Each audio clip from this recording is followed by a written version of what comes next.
بسم الله الرحمن الرحيم. يا أيها المزمل قم الليل إلا قليلا نصفه أو انقص منه قليلا أو زد عليه ورتل القرآن ترتيلا إنا سنلقي عليك قولا ثقيلا إن ناشئة الليل هي أشد وطئا وأقوم قيلا إن لك في النهار سبحا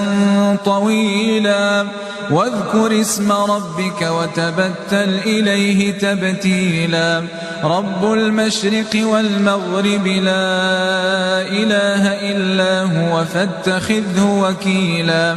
واصبر على ما يقولون واهجرهم هجرا جميلا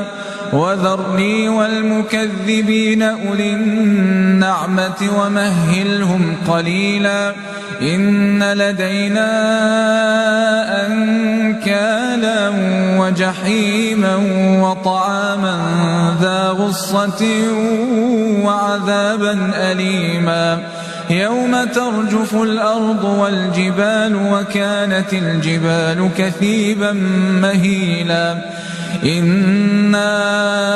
أرسلنا إليكم رسولا شاهدا عليكم كما أرسلنا إلى فرعون رسولا فعصى فرعون الرسول فأخذناه أخذا وبيلا فكيف تتقون إن كفرتم يوما يجعل الولدان شيبا السماء منفطر به كان وعده مفعولا إن هذه تذكرة فمن شاء اتخذ إلى ربه سبيلا إن ربك يعلم أنك تقوم أدنى من ثلثي الليل ونصفه وثلثه وطائفة من الذين معك والله يقدر الليل والنهار علم أن لن تحصوه فتاب عليكم فاقرؤوا ما تيسر من القرآن علم أن سيكون منكم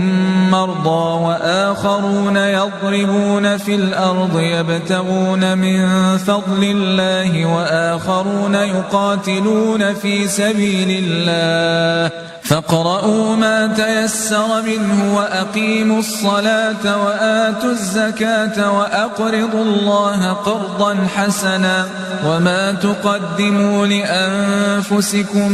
من خير